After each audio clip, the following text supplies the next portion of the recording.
Pour poursuivre sur notre problématique d'exposition, comment est-ce qu'on mesure donc la lumière entre nos différentes images?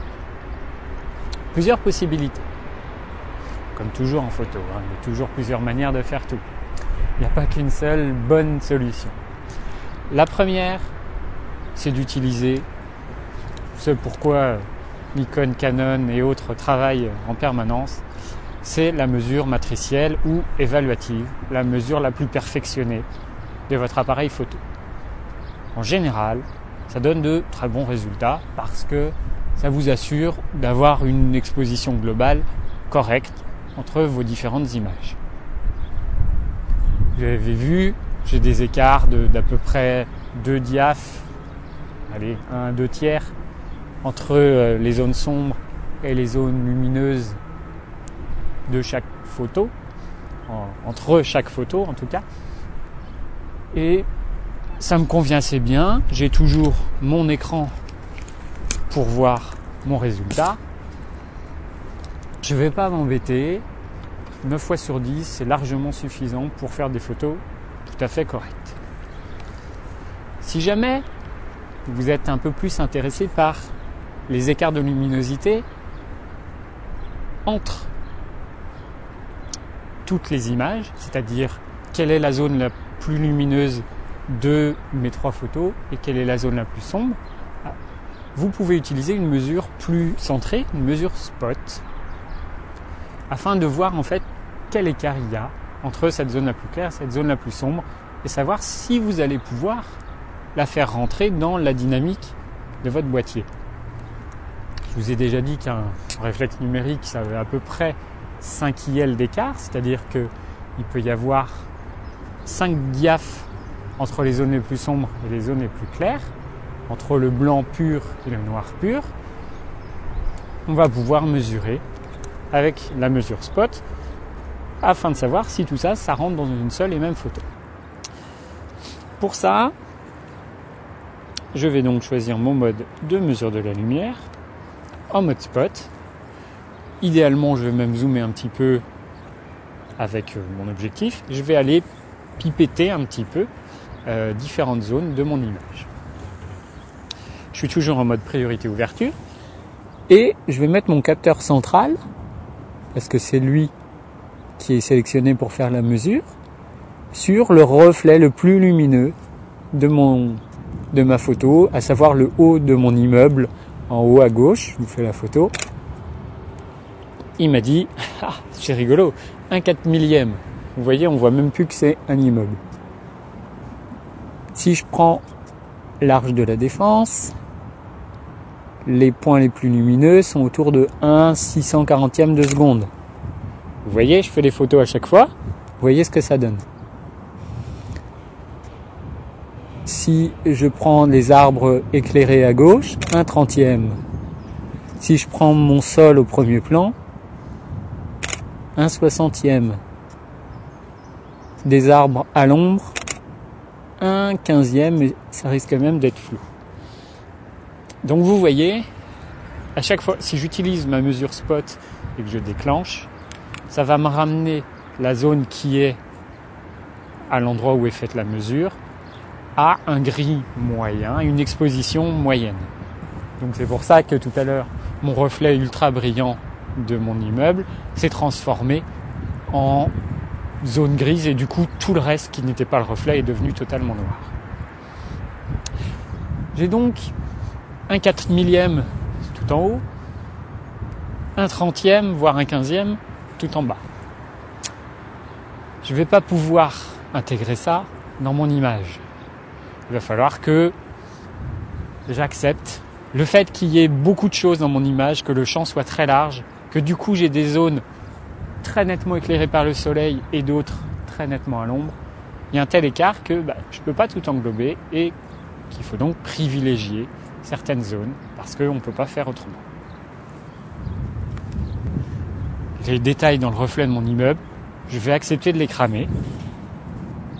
Mes arbres, il va falloir qu'ils soient bouchés ou alors, en effet, comme je vous ai expliqué dans la leçon précédente, en ajustant un petit peu l'exposition entre les différentes images, si je peux arriver à avoir une photo où il y a principalement des zones sombres que j'éclaircis un petit peu, et de l'autre, éventuellement, une zone très claire que je vais assombrir un petit peu, parce que ma photo de mon arche de la Défense, peut-être que je peux l'assombrir un petit peu de manière à lisser tout ça. Et donc ma mesure spot m'a permis de voir quel écart il y avait, de savoir que je pourrais pas tout englober et d'accepter, d'essayer de trouver en fait où est l'exposition moyenne, où sont les endroits que je peux sacrifier et où sont ceux qui me semblent importants.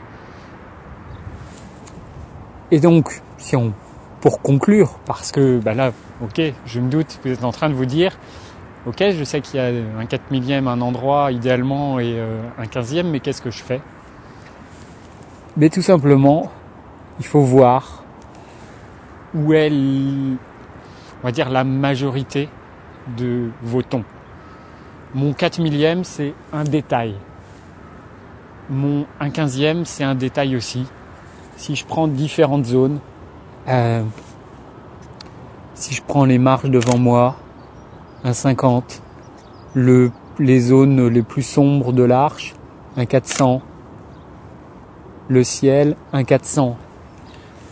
Donc en gros, j'ai des zones qui s'étalent entre 1/400e de seconde, mon ciel bleu, donc qui sera correctement exposé à 1/400e, et mon sol sera correctement exposé à 1/60.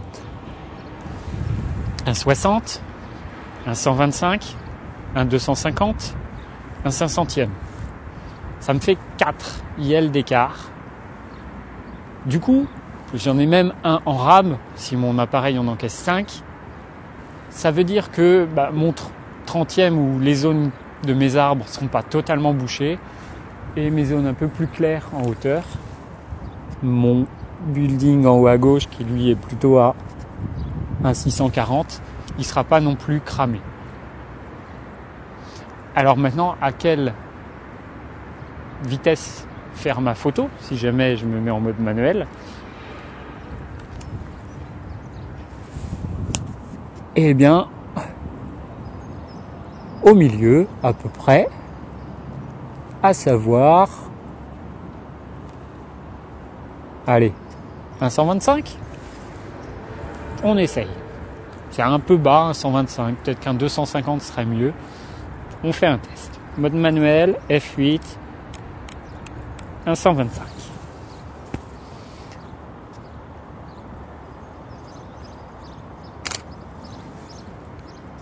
Pour la photo de mon arche, ce qu'on voit, c'est que c'est plutôt pas mal et que seuls mes reflets en haut des bâtiments sont cramés. Je reste à un 125. Je fais ma photo à gauche et là, on voit qu'elle est plus dense, que mes arbres sont en effet un peu limites, sont très sombres, sont dans la zone la plus sombre. C'est ce qu'on avait vu quand on a calculé nos écarts. Mais voilà, ça peut fonctionner. Je fais la dernière.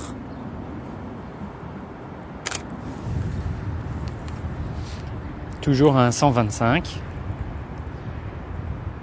Et ça fonctionne plutôt pas mal.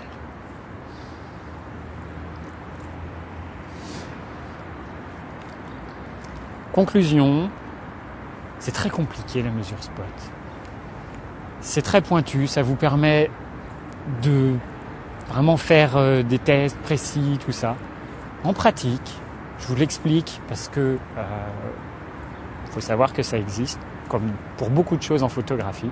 C'est important de le connaître, c'est important de savoir comment ça fonctionne. Puis après, on s'en sert pas en fait. Ça fait partie des trucs que je considère que finalement, c'est passer beaucoup de temps à la prise de vue alors qu'il y a des choses plus importantes sur lesquelles focaliser. Il y a des erreurs plus importantes à éviter. On a la chance en plus en numérique de pouvoir tellement simplement doubler une photo avec une exposition différente que je serais tenté de vous dire, faites 3 photos de gauche avec des expositions d'un IL d'écart, 3 du milieu, 3 à droite.